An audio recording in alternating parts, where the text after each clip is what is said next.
Good evening, everybody, and welcome to another edition of Inside the Pick. And yes, the mellow version of here because I'm having some problems with my vocal cords, but that's okay. That means that they call them in the verbal industry called shock absorbers, but only upstairs. But at any rate, my name is Scott Morgan, Rock the Motor City Man Mouth. Glad to have you with us.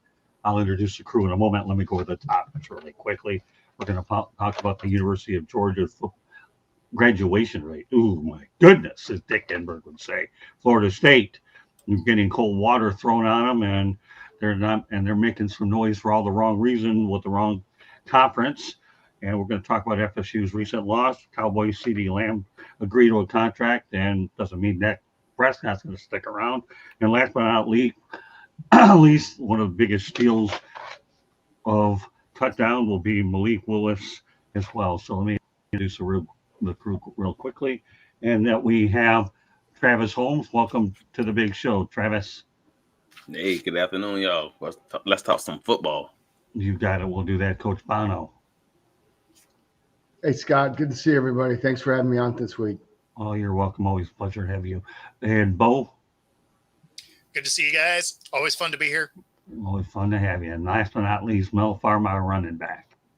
Hey, guys. Good to see everybody. All right, let's get to business here. Okay, we're going to talk about graduation rate. No, we're not talking about my grade point average. We're going to be talking about a lot of other things as well. The University of Georgia's graduation rate for football is absolutely awful. For reference, schools like Clemson and Ohio State have graduation rates at 99 and 87% respectively. The University of Georgia, meanwhile, the football players have a 41% graduation rate. Ouch. All right, Mel, what are your thoughts about that? That's not good. Obviously, you don't go to the University of Georgia to get an education. You're going to get to the next level. Right. You're going to get to the NFL, and I think that's probably what they're preaching to their players. Most of them are leaving after their third year and going to the NFL. It's very difficult. Some guys are able to do it, graduate in 3 years, but that's very difficult. You have to be very disciplined in order to do that. But they're not preaching that to their players, I think. And I think that's a travesty because a football career is only so long. And they're going to have to and there's only so many guys that make the big money where they make generational type money where they're never going to have to work again. Most of these guys are going to have to go out there and get themselves a job at some point in time. And, that education is something that nobody can take away from you. The game of football can be taken away from you, as a lot of guys found out today. Their dreams were crushed. Their world was crushed. I know my name has been on that list before, and I know how, I know that feeling when you see your name on that cut list, or you get that phone call, or that you get that knock at the door. The Turk comes, knocks at the door and says, "Coach wants to see you and bring your playbook." I know how that feels. So you need to have something to fall back onto that nobody can take away from you, and that's that education that they can't take away from you. And Georgia is a world-class institution where you can get a world-class education, and I think that's very unfortunate that guys are not taking advantage of that opportunity to go ahead and get themselves a world-class education from a world-class institution. Yeah, 41% is low. I want to go to the chat room. Daniel Berry, happy Tuesday for you. And Belows 22, hola. Okay, I guess it means hi. Is that Spanish? I don't even know. But anyways, is it? Well, I got that right part right. Anyways, don't expect me to say much about Spanish because I'm awful at that too. Or we'll turn it over to Travis Holmes. I have mixed feelings about the GSR in general because it's sort of a flawed system to try to figure out if it's sort of a flawed system to try to figure out if it's actually gauging what you want it to gauge. But nevertheless, the other stats are out there as far as, Ohio State being in the 80s and Alabama being in the 90s and Clemson and et cetera. So it's an apples to apples comparison. It would seem to indicate that Georgia's players aren't here to do this whole pretend school thing. They're just here to play football. I don't know that I have strong feelings on it. If I'm keeping it 100 with you, if I'm being honest with you, I know I should have strong feelings on it, and I know there are a lot of people out there who do. However, we've known for my entire lifetime, for longer than my entire lifetime, that college football was a business. It wasn't. You're not going there to be in school. You're going there to play football, and then if you happen to get an education, awesome. That's just kind of what it is. I've always viewed it as a job. So from my perspective, I don't really like the job is football, college is secondary. And this is kind of just saying that these kids kind of took that to heart. It sucks for them because again, only like 1% of those guys, 2% max, are going to actually make it to the league. So in that way, it's doing a detriment to those children, those kids, those young adults, however you want to categorize them. But also, they are kind of seeing this for what it is. If this is a job, treat it like a job, and know that you are taking a major risk. And as long as you are going in that eyes wide open, I don't blame anybody in that. It's kind of is what it is. But yeah, they are going there to play football, and the consequences be damned. Yeah, 41% still seems low to me. All right, Coach Bono, you've seen it on both sides, especially on the coaching side. Please provide your insights. Yeah, I mean, I agree with really with both Mel and Travis. And Mel brings up a lot of great points in terms of, the guys not finishing, and football is going to end at some point, right? And then they're going to need that education. And Travis is correct also in that the system is flawed in terms of how it's measured, right? So, for example, if a student enrolls at Georgia and then after 2 years decides that he's not getting enough playing time and he decides to go into the portal and transfer, right?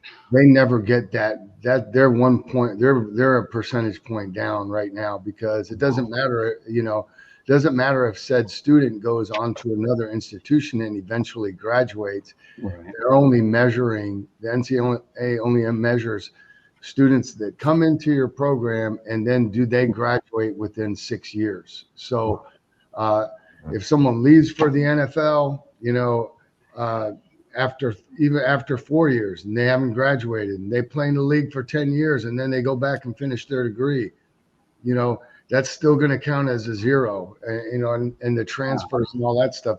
And I don't know how aggressive Georgia has been in the portal. I haven't really followed that.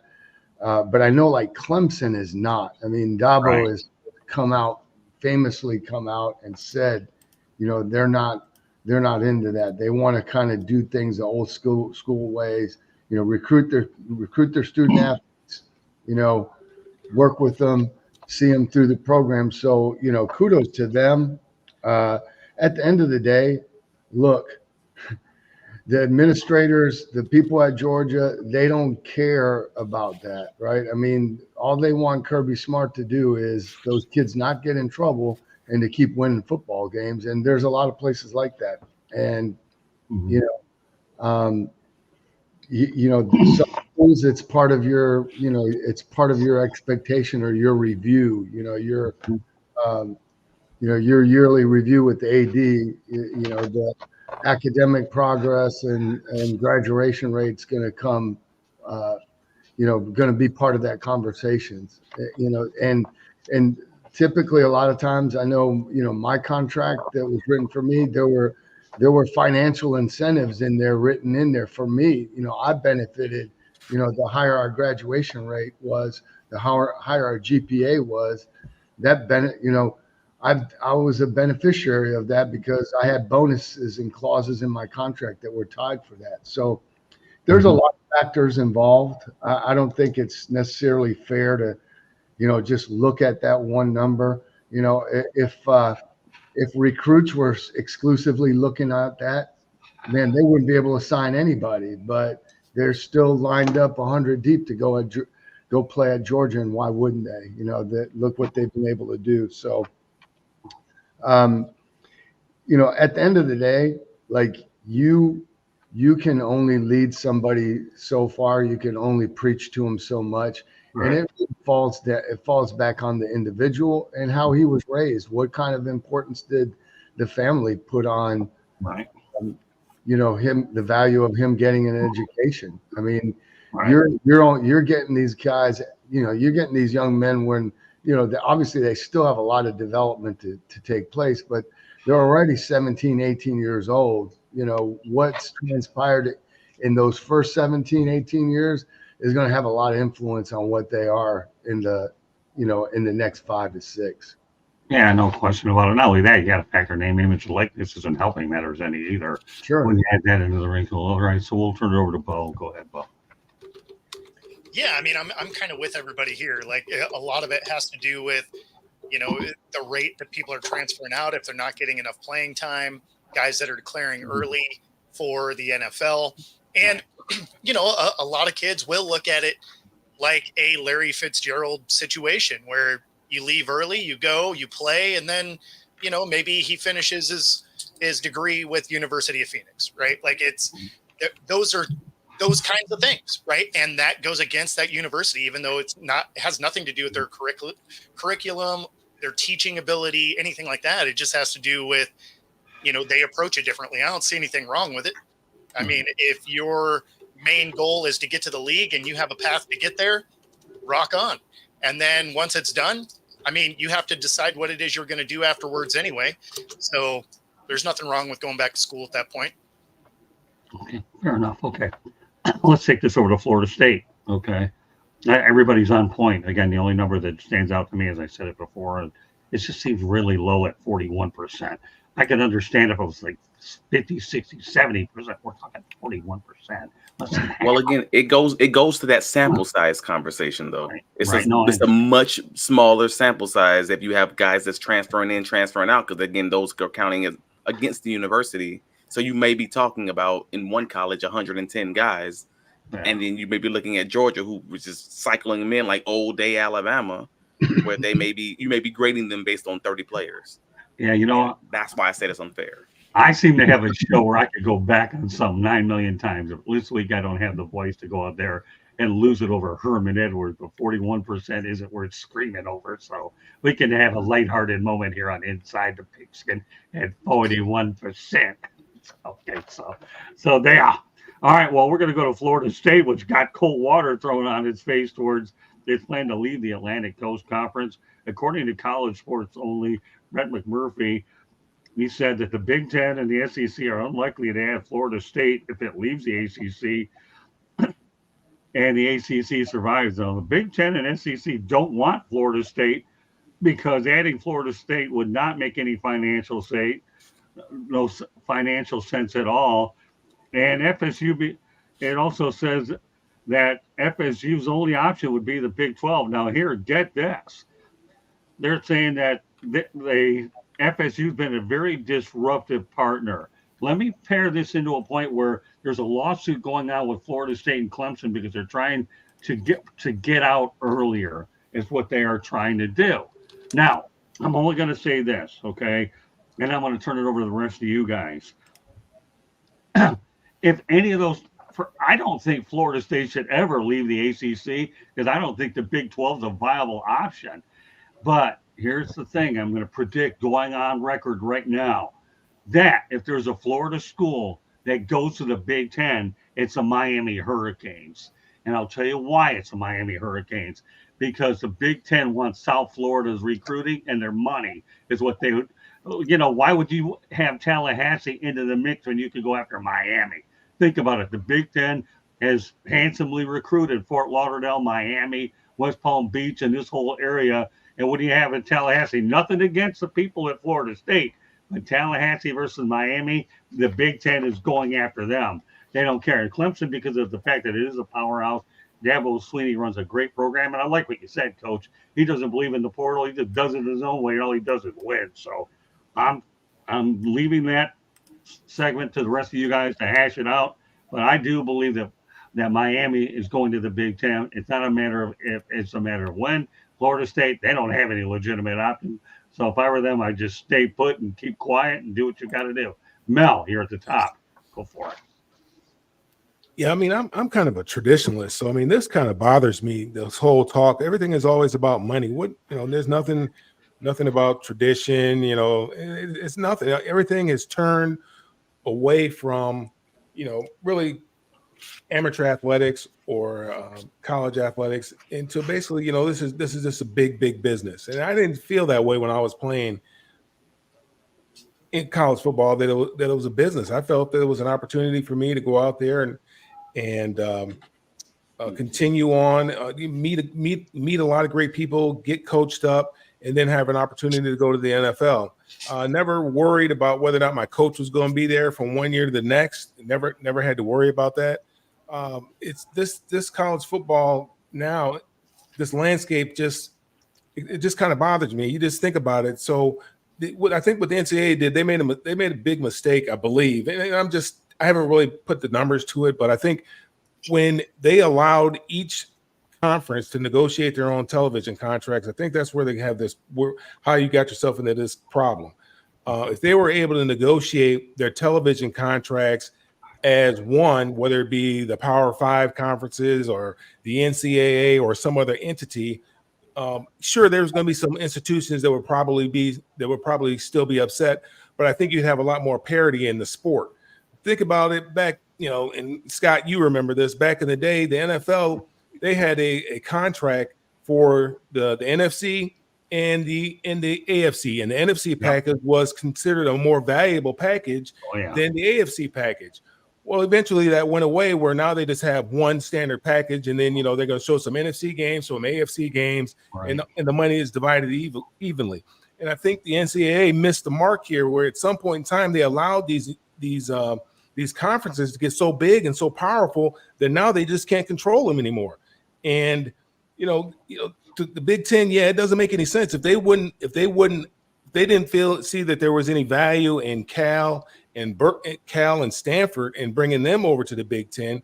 Why would they bring Florida State? Yeah, they won a couple championships, but Cal and Stanford are much better institutions for higher learning. But because they aren't in a big TV market, they have no interest in those universities. And so it makes sense to me what you said about them going to the Big 12. It doesn't make sense for them to go to the SEC. The SEC already has a footprint in Florida. Doesn't make any sense, but it does make a tremendous amount of sense for the Big 12 to expand there. So, I don't know. I get kind of frustrated when I saw that. I get kind of frustrated because, I understand we live in a capitalistic society and everybody's trying to make money, but golly, at some point in time, can we do something just for the good of the sport, or that just doesn't matter anymore? Well, no, I like what you just said. It doesn't matter anymore because that's about what it is. And Mel, I am so proud of you, my friend, for even bringing up the AFC and the NFC, because one had a better TV deal than the other. I wonder how many people remember it. I know we did. And the NFC was a much better deal that was actually on CBS. And now you're obviously bringing it back up, where now it's all under one roof. This may be a very awkward analogy, but any more or less, when you look at baseball for a moment, when you had the umpires, you had the National League and the American League umpires, and they put it all under one umbrella, and they're all working together for the same comp. But I'm just trying to use the analogy how it's all lumped together. But that is an excellent point, though. It really is. I don't know whether or not Florida State would be ideal anyways to go to the Big 12. Let's face the reality. The fact I'm about to bring up in a moment, which really isn't what we discussed. It's just it'll just be an add-on here. This goes to show you that, you're right. Nobody's doing anything.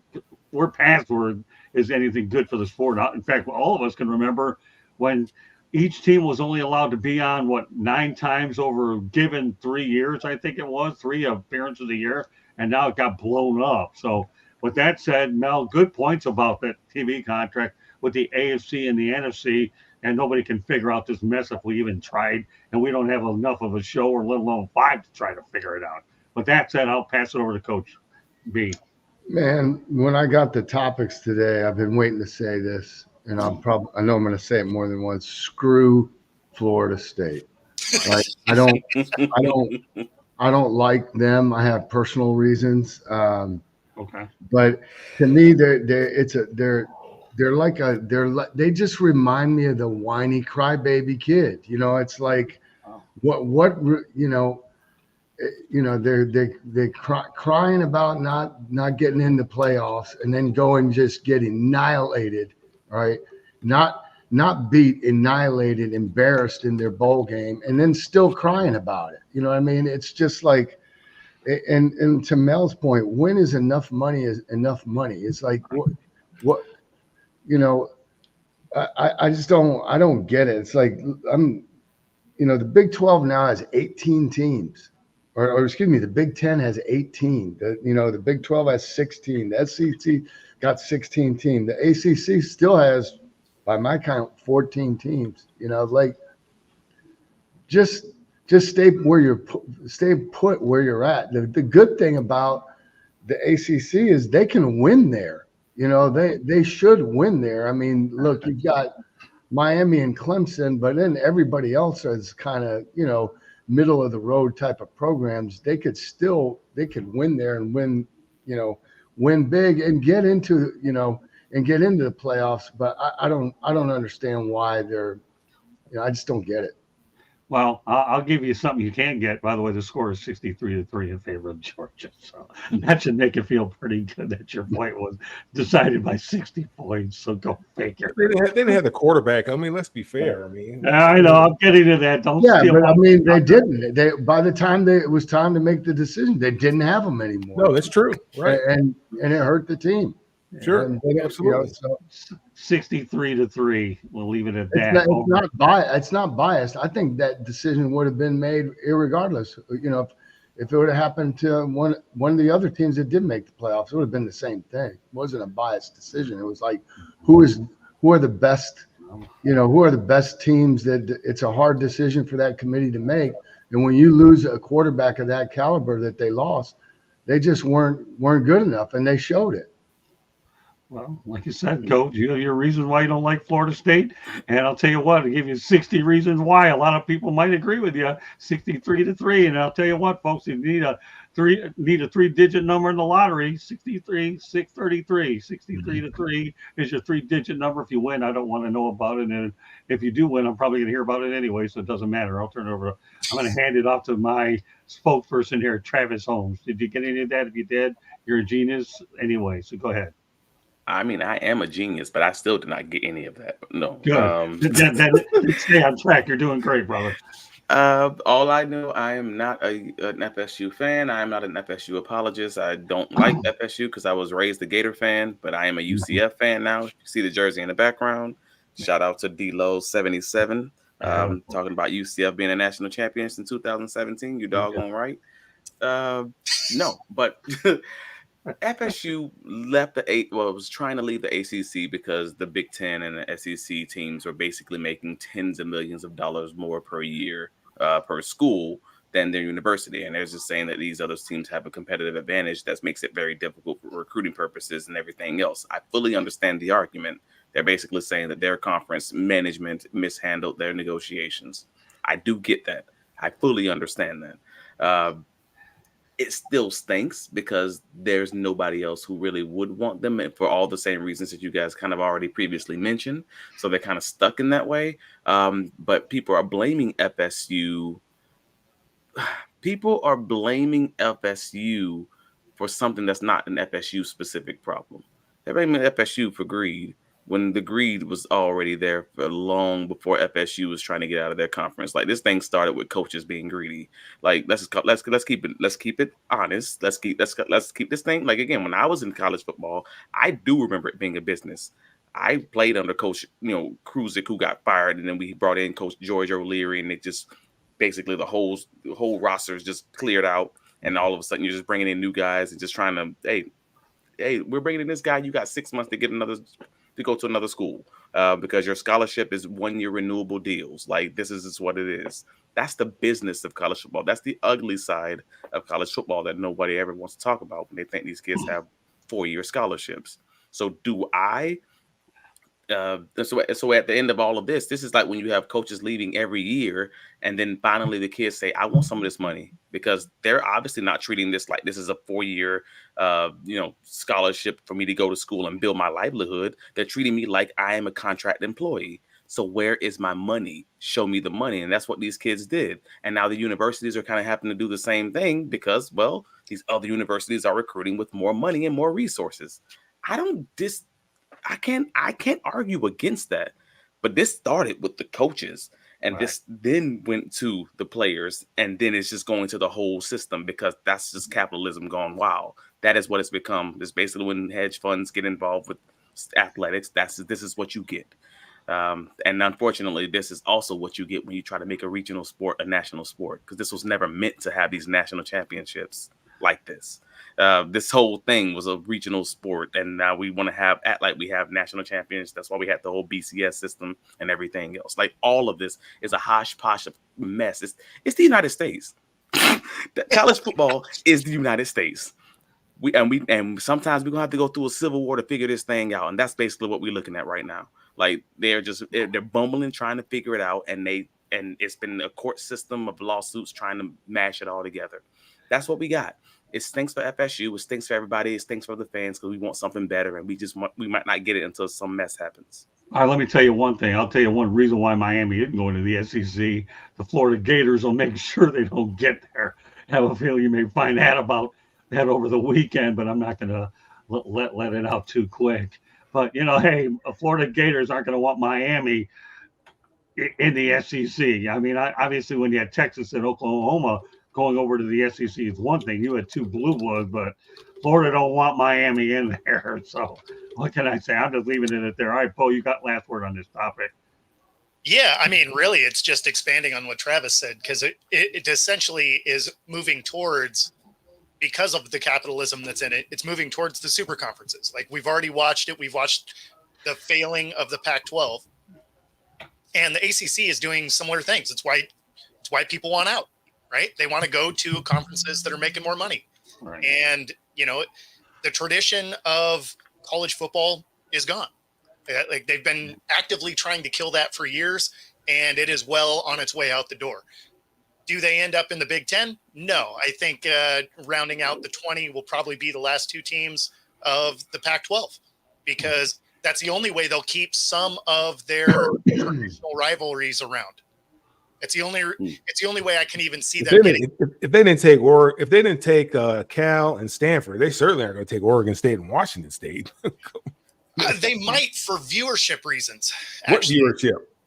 That was they didn't take Cal and Stanford for viewership. I understand. It would simply be some of the rivalries that they have, because I mean, they stayed where they were because they get the last 2 years of the money from the Pac-12. But they're going to be in the Mountain West next year. Yeah, I mean, they're going to be finding a new conference one way or the other. But if FSU were to actually end up leaving, it probably is for the Big 12, because they're the one that isn't a 20-team league yet. And the Big 12 won't pay them what they want. Like that's the problem. So they don't have a much bigger chunk. They're going to need a much bigger chunk of the pie. They don't have that marquee program anymore like they used to with Oklahoma and Texas. They're gone now. So I mean, that's a good opportunity for them, and they might find themselves in the same situation they're in the ACC. And they probably will. It's just the NCAA finding its way into these super conferences, because they seem to be looking to let that happen. Well, FSU was that 6 that still thinks they're a 9. They used to be bad, but they ain't there no more.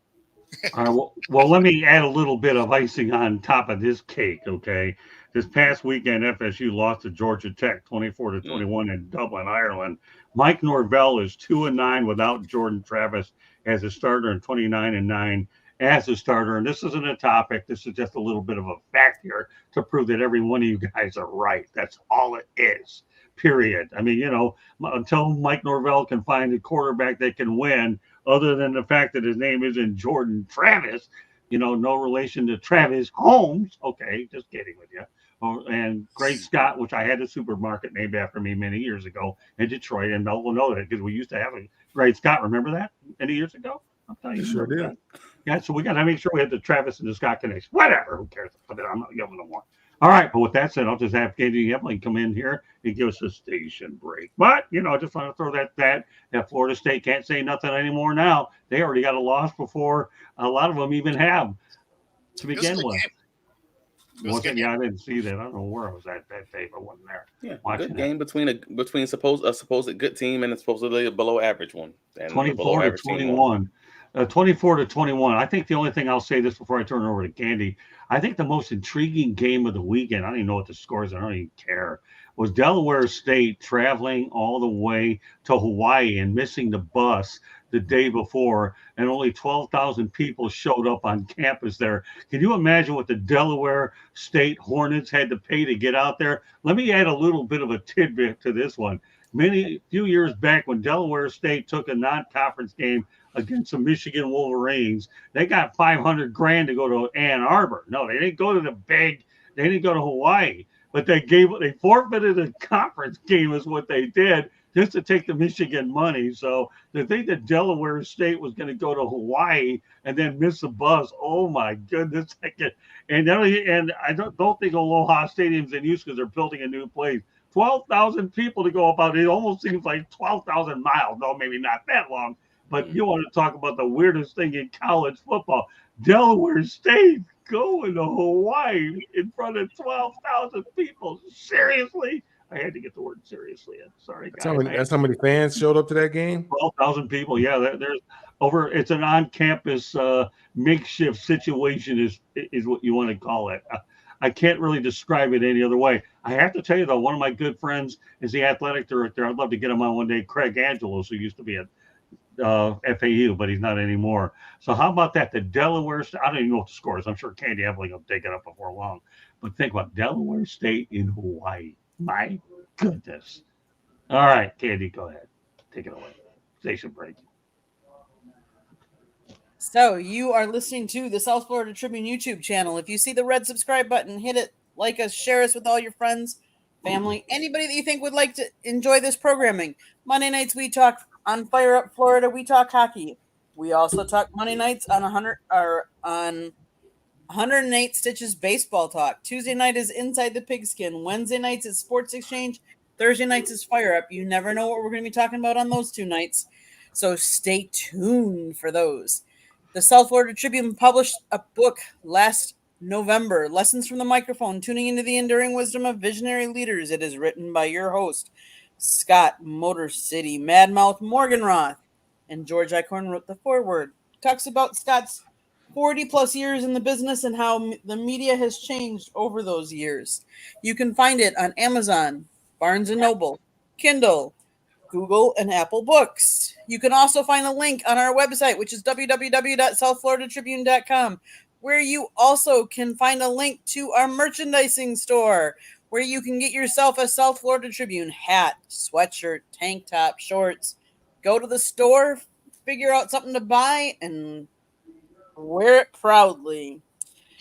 You can also listen to our podcast wherever you get your podcast, iHeartRadio, Google, Apple, wherever you'd like to. Our website, again, is www.southfloridatribune, where you can get Scott's articles. You can get transcripts from the Dolphins, the Jaguars, the Lions. We also have football information from, yes, FSU, who we just talked about, the Miami Hurricanes, the Florida Gators, the FAU Owls, and the USF Bulls. So if you were into college football in Florida, you got to go to our website. If you want to advertise or sponsor a show, call Scott, 954-304-4941. If you missed any of this, it scrolls on the bottom, or you can hit rewind and replay. Back to the program.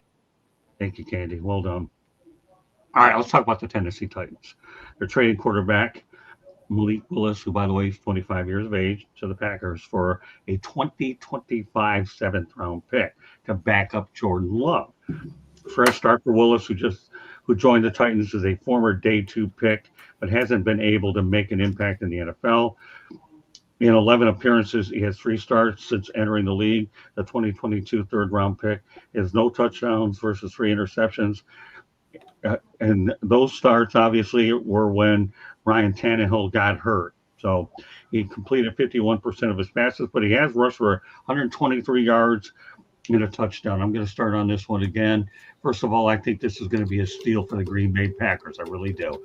To think that, number one, they'll finally have a chance to work under Matt LaFleur, and all you gave up was a 7th-round pick just for an insurance policy for Jordan Love. I think the upside on Malik Willis is going to be really good. He played at Liberty University under Hugh Freeze. I love the move for the Packers.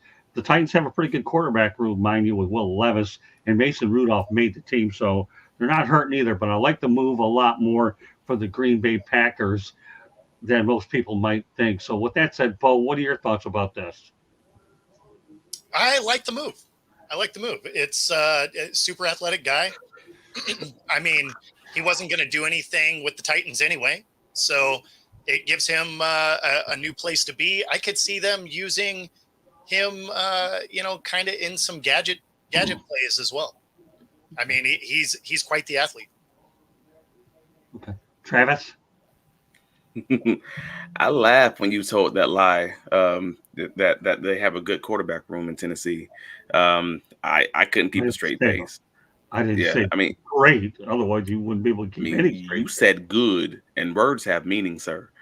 I've seen Will Levis play NFL football. That man is not good. That man is throwing rocks into an ocean and just hoping they don't get intercepted. That is no. We have to tell the truth. Tell the truth. Well, let The me truth. ask you a question. Do they have oceans in Tennessee? Nah, man. Well, Will then Levis and Mason let's just Rudolph. talk. Then let's talk about good here. You're saying throw rocks, but we'll just say in lakes. Just kidding with you. We have to have a little Hey, bit of man. dialogue there. Will Levis and Mason Rudolph. If those are your options, God bless you. That's a rebuild waiting to happen next year. That's my personal opinion. Okay. Just being honest with you. I'm just trying to be clear about this. I can handle. At least you're being nice about it. But then, nevertheless, the Titans trading the Malik Willis to the Packers. Great job for the Packers. I mean, again, it's a late round draft pick, a 7th round draft pick, to see what they have in him. If you lose it, who cares? I mean, in reality, the draft ends these days, especially with NIL money and everything, after the 5th round. Your 7th and 6th round draft picks at this point is just basically early undrafted free agencies, so you can get some primary. But overall, that's what this is. So good no risk or low risk move for the Packers, and for the Titans, good luck with that rebuild next year. All right. Well, at least I got to give Travis Holmes credit. Okay, he doesn't go Herman Edwards on me, even if he didn't like my choice of words for what I considered a good quarterback. We'll see if I'm right at the end and it performs better than we think.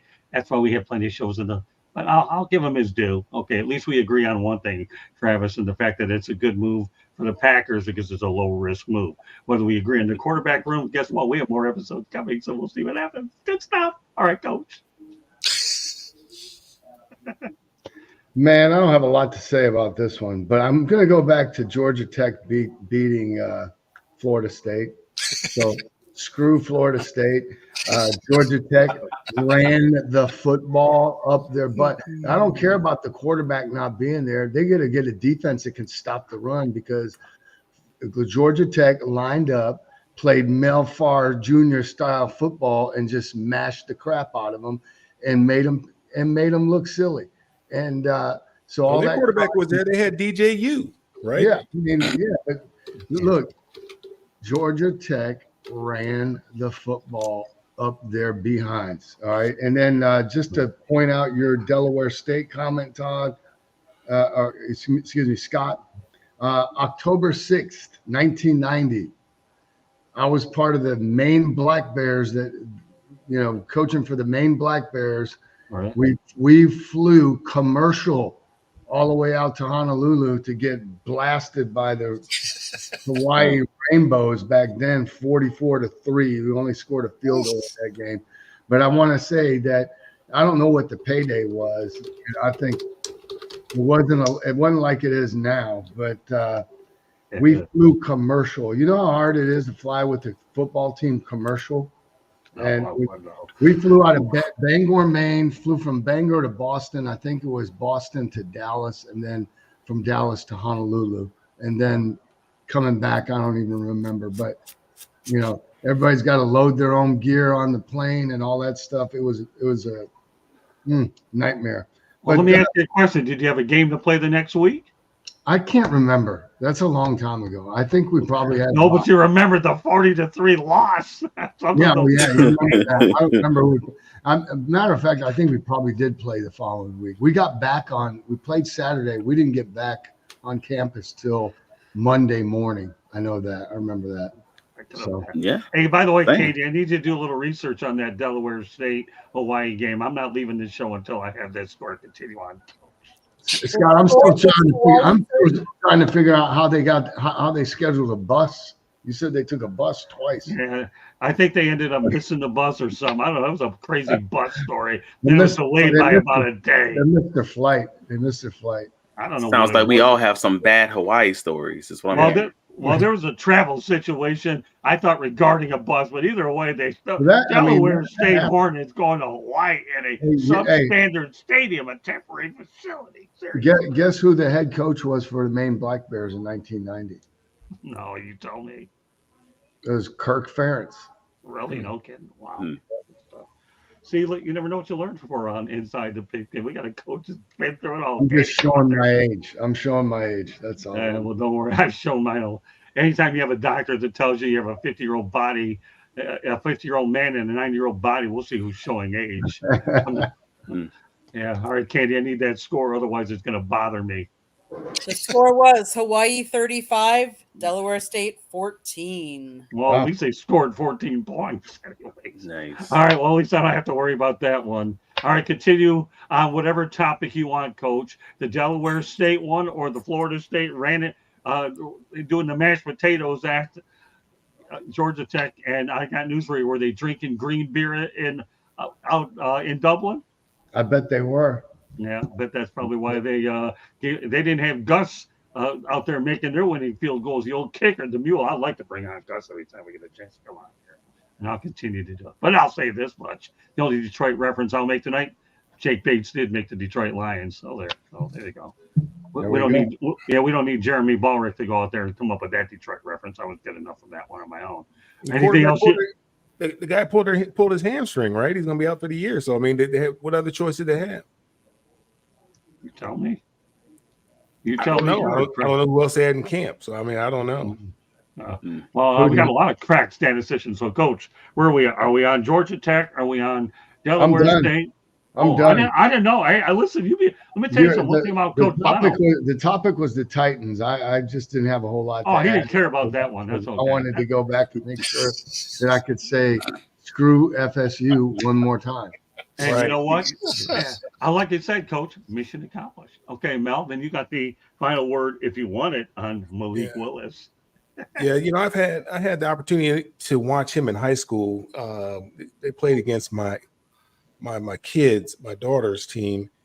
And, he started out at Auburn, then he went to Liberty, kind of caught fire over there. But if you look at him, and he was, he could have been drafted anywhere between the first round and, Mr. Irrelevant. He ended up going in the third round. Either people loved him or they didn't particularly care about him. If you look at him, he's somewhat like Caleb in the fact that everything that he does is off script. He doesn't do anything on time. And that's his biggest problem, is that he doesn't throw the football on time. So I don't see this as being a win for the Packers because I haven't seen anything from him in the couple of years that he's been in the league where that shows he can throw on time. Now, he's super athletic. He can maybe make some plays when he gets outside the pocket sometimes. But for the most part, in this game, you have to be able to make plays from the pocket. You got to be able to throw on time. You have to be able to make some throws on time. I haven't seen anything from him that demonstrates to me that he'll be able to do that. So I don't see this as a win for the Packers. When I saw it, I was like, man, what are they doing? I mean, maybe they see something I don't see. Again, I'm not there. I don't break down film. I don't know. But what my eyes tell me, my lion eyes tell me, is I haven't seen anything yet to demonstrate to me that he should even still be in the league right now at this time because he cannot make plays from the pocket on time. Well, then I'll fall back on what Bo said because I can always fall back on Bo. And by the way, you should everybody know that Bo and Coach Bono have a show on Wednesday nights at 4:00, I believe, Eastern time. So we got CB and BC. I can at least get that out there and go figure. But the reality of the situation is when you're a 7th round pick, is it basically a glorified version of an undrafted free agent to begin with when you're talking 6th and 7th round? Although don't tell that to Tom Brady, okay, and the other people that make it that way. All right, with that said, okay, we have enough show for Bo to even go ahead and be a part of this topic because even though I don't have a big voice, at least I can still move it quick. Okay, so we can talk about a lamb. No, we're not talking about little. What's that song? Little Caesar's Got a Lamb. I don't know. Whatever. Whatever it is. But Cowboy, I don't even know what the song is. So I'm losing it. Okay. What Tourette's looks like, right? What's that? I don't even know what it is. I know there's a lamb reference out there that I'm using that word dementia spelled DUMBMENTIA. If you wonder why it's not in the dictionary, because I made it up. But anyways, we'll go ahead and talk about CeeDee Lamb making a little bit of money, and a lot of it on a 4-year, $136 million extension. He'll get $100 million guaranteed, $38 million signing bonus, making him the second highest paid non-QB in NFL history. It won't matter because, we'll see if Jerry Jones is willing to double that cash out there for Dak Prescott, who I don't think is be worth what they're going to pay him anyway, but at least CD's going to get paid anyhow. So with that said, Bo, what are your thoughts about the move?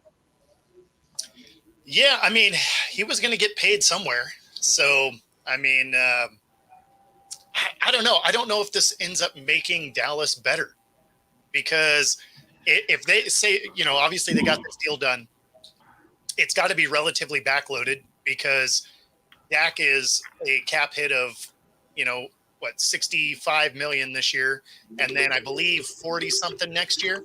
So, I mean, if they get his done, if they do actually get Dak's done, and then they get Micah's done, that team is going to be in the craziest cap hell in 4 years, because of where their cap is now. Everything is going to be so backloaded that, man, it's going to be rough. So do I think it's great for him? Sure.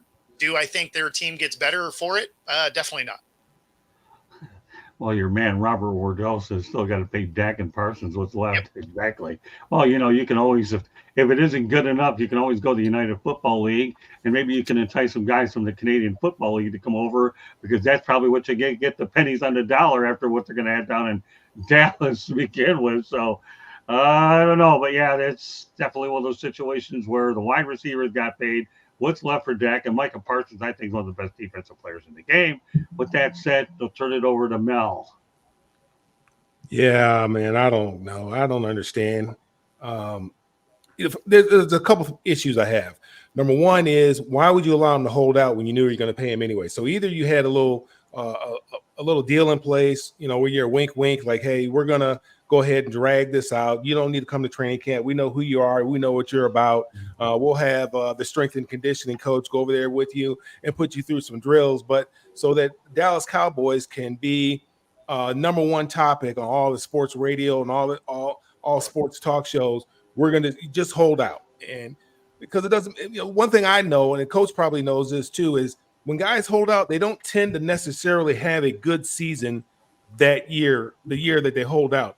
Typically, particularly in the position that he plays, he's going to have some type of muscle injury, hamstring, quad, something of that nature is going to get pulled.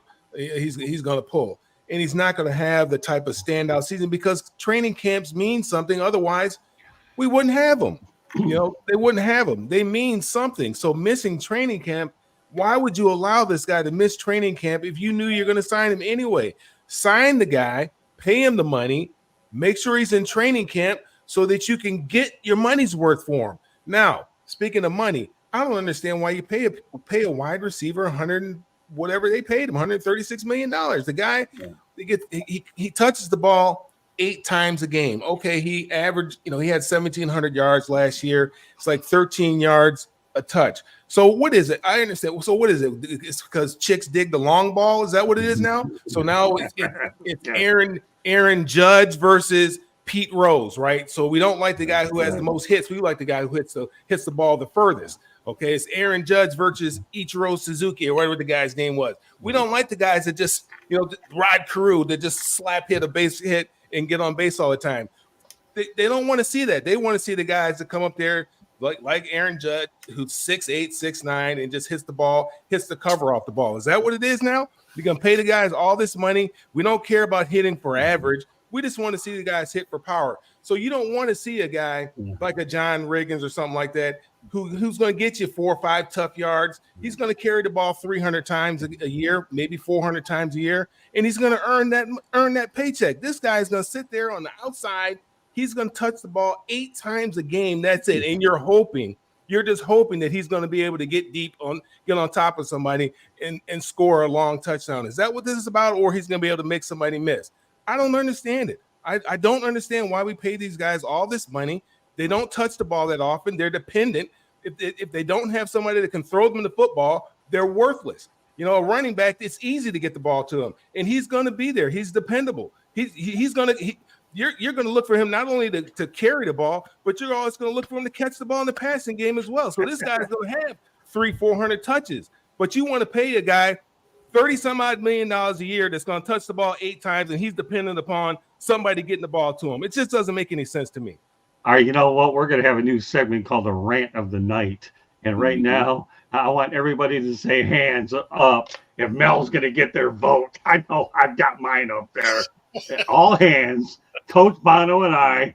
And since I'm not able to yell anymore because doctors are telling me to don't give up the Motor City man mouth, but we don't want you to be Motor City mild mouth. Let your people do it for you. Mel Farts did it for me. I don't, Good job, Mel. You come a long way, brother. Okay, good stuff. Okay. I get to do that little soft stuff. No, don't quit that. All right. So who do we got left here on this topic? I mean, Mel threw me off.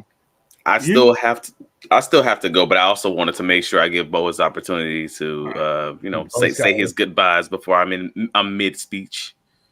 All right. So while you're at it, then, if you have to get going, what are your thoughts, real quick, on the topic? Let everybody know how they get a hold of you. So you can find me here. You can find me here on Tuesdays.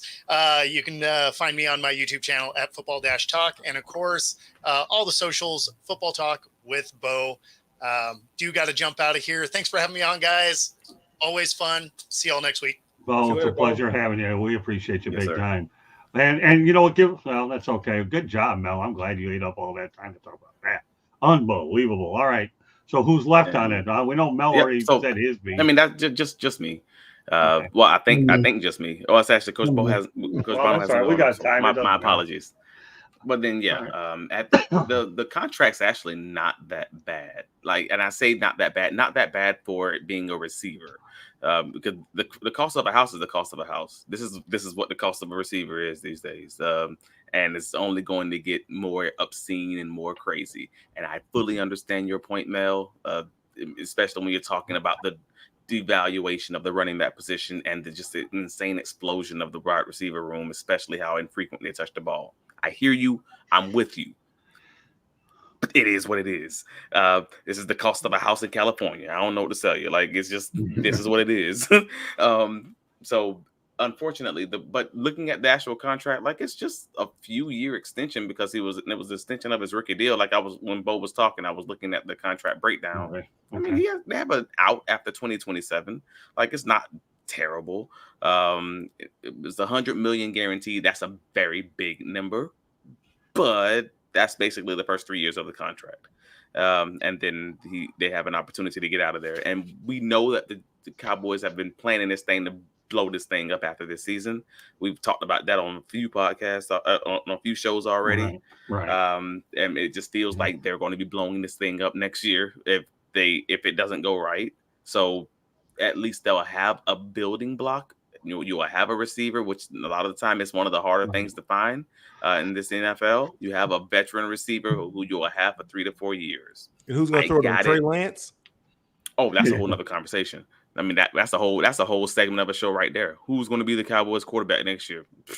Because if it's Trey Lance, I haven't seen anything that shows me that he's going to be able to get CeeDee Lamb the ball where he can catch it 135 times to where he can make that contract worth the money that Jerry paid him.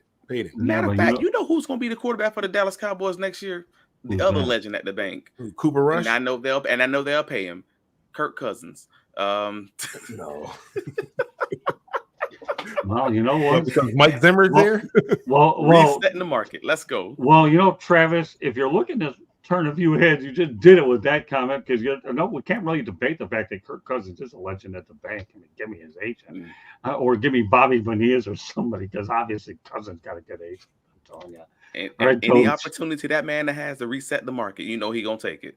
I know, Coach. We know you didn't really care about we know that you didn't particularly care about Malik Willis, but I have a feeling you might have an opinion on this one, right? Well, I love it. I love it. First of all, congratulations to CD. Congratulations to his agent.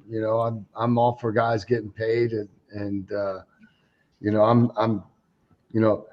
have no issues with that. I love the Cowboys for this reason: is the drama that they bring, because we know that at some point, whether it's early in the season or hopefully it's late in the season like it was last year or towards the middle, they're going to implode. They're going to fucking fall apart. Excuse my language. The wheels. Look at all these guys that have come a long way in my system. I love it. All three of you guys. The wheels are going to fall off. There isn't a more passionate fan base in the NFL than the Cowboy fans, and the world is going to end because the Cowboys are losing, and everybody, and Jerry's going to go on and do 50 interviews, 49 of which he shouldn't do, and kind of explain his stuff. And Mike McCarthy's going to get fired, and Zimmer's going to make a run for the job, and then we're going to have a bunch of drama. It's like a soap opera. I think the Dallas Cowboys give us the 24/7, 365 hard knocks, whether we want it or not.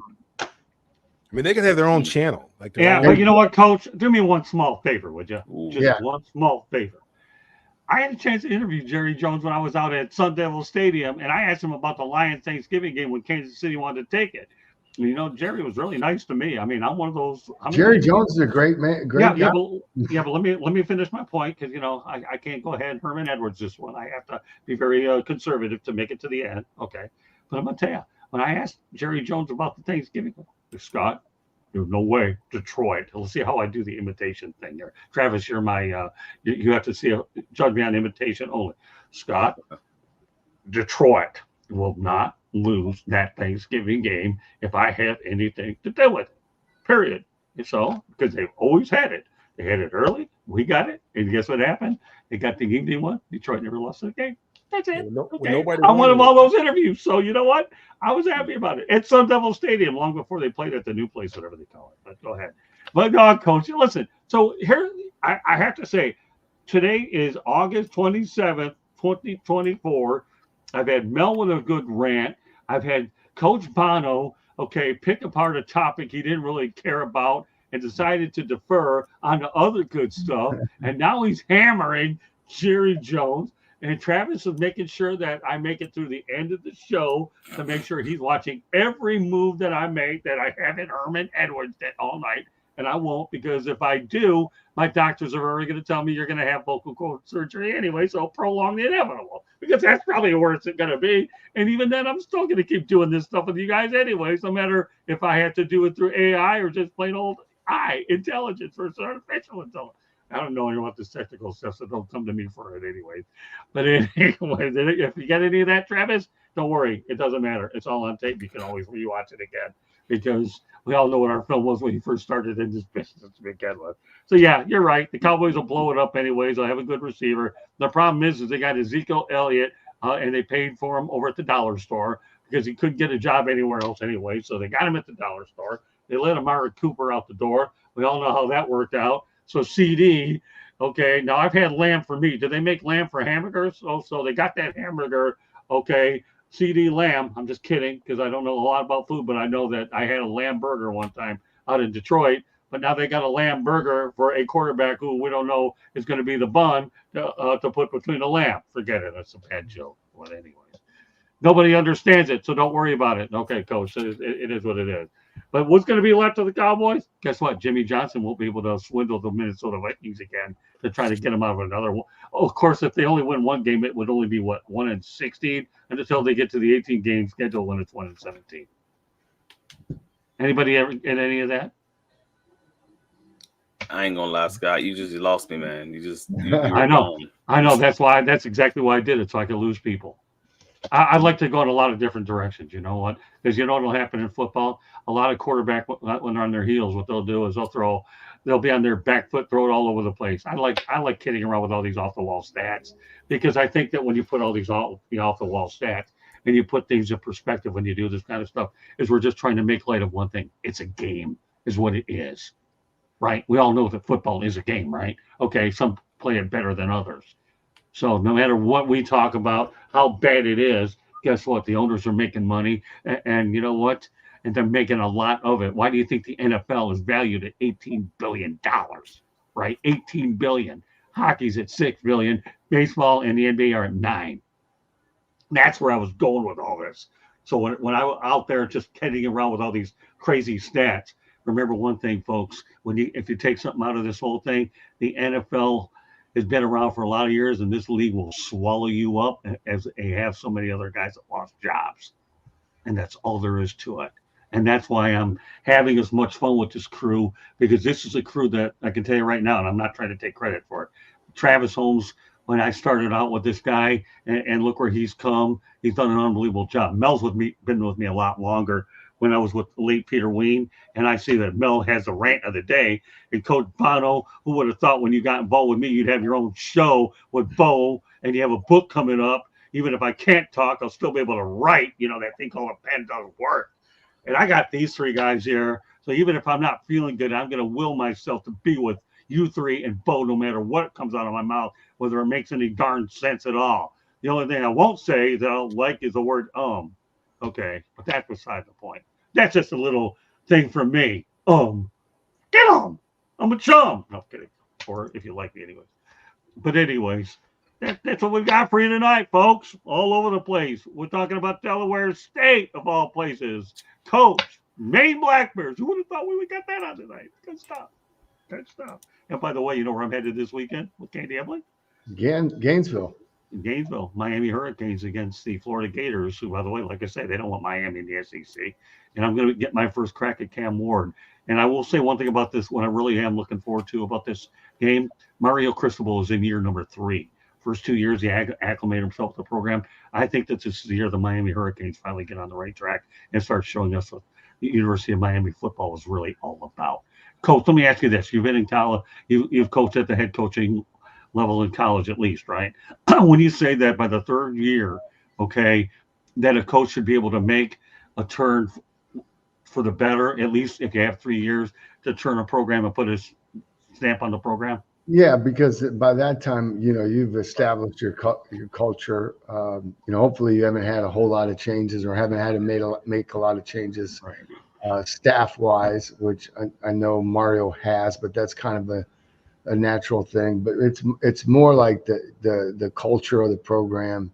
You start getting your own players in there, you know, which all of that stuff is changed now with the, you know, obviously with the transfer portal and all that stuff. But yeah, certainly, you know, 3 years should be a plenty of time to turn something around. It really depends on kind of what you inherited to start off with. You know, Mario Cristobal knows this area better than anybody outside of Howard Schnellenberger. Howard Schnellenberger, not a recruiter, and Mario Cristobal certainly does. I'll be curious to see what Coach Cristobal does.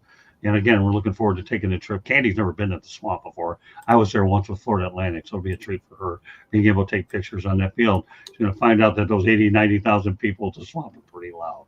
And yeah, it's a tough place to play. I mean, that's a great atmosphere there in Gainesville. I mean, it's phenomenal.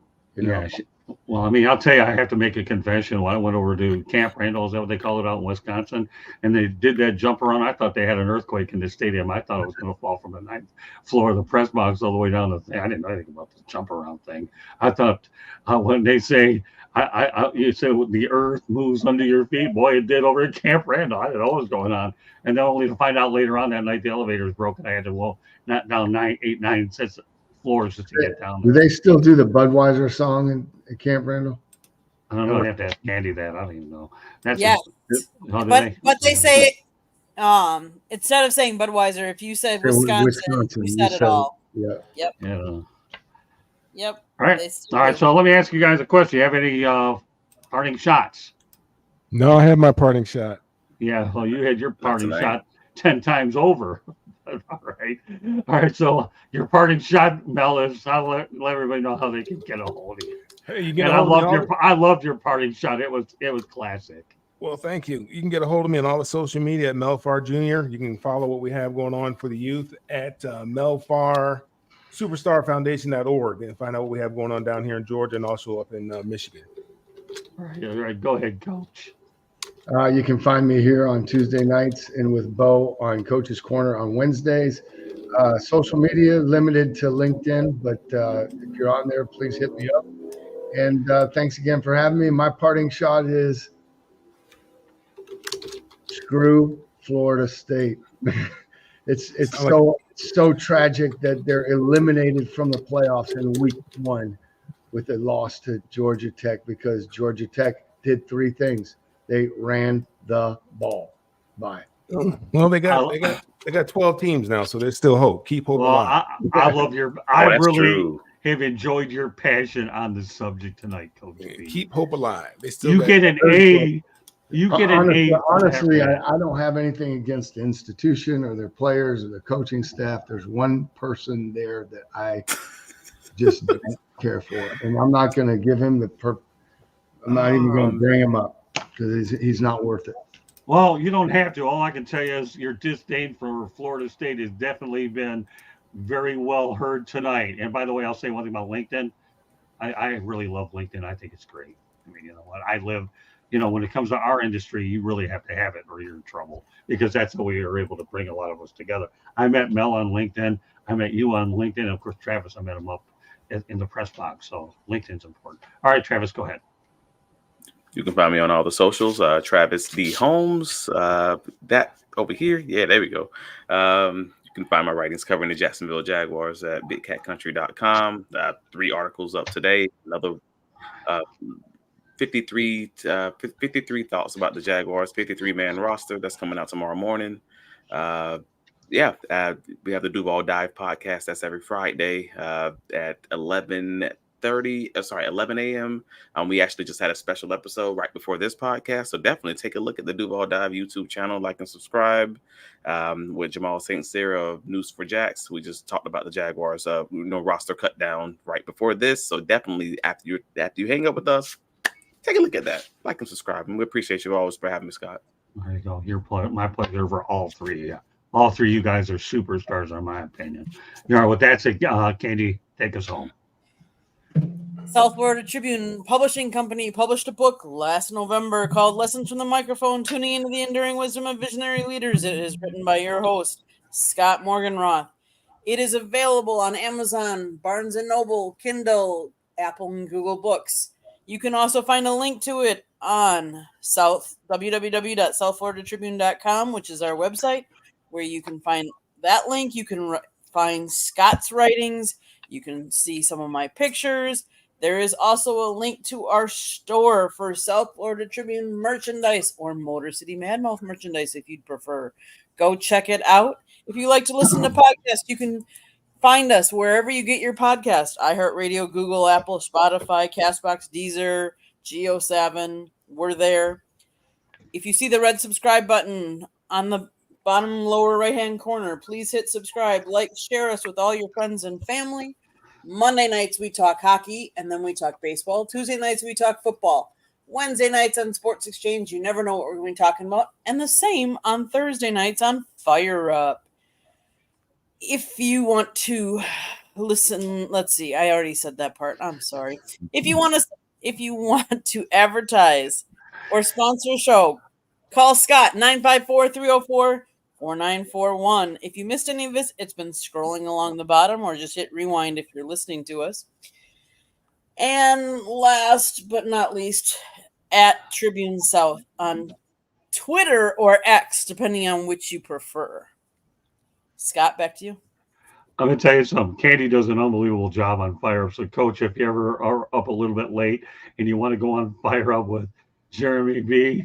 and Ralph, you can do it. Candy runs a great show. Mel, just so you know, we're much different on the air, but you know what? She's got a show that's just for the ages, and it's hers. I stay off of it because I just have too much fun watching her do it. So, but meanwhile, I want to thank everybody for tuning in tonight here on 108 Stitches Baseball Talk. And on behalf of Bo, inside the pigskin, not baseball talk. What did I just say? Forget about You it. said 108 Stitches Baseball Talk. No, I was thinking about last night. Let's try it again. Yeah, so still to show you when we're streaming live. So I want to thank, it's called an audio and visual replay. I want to thank everybody else for joining us on Inside the Pigskin.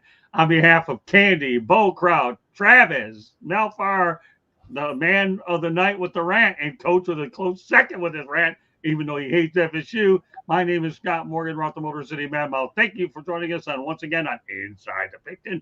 Catch you next Tuesday night. Have a good weekend.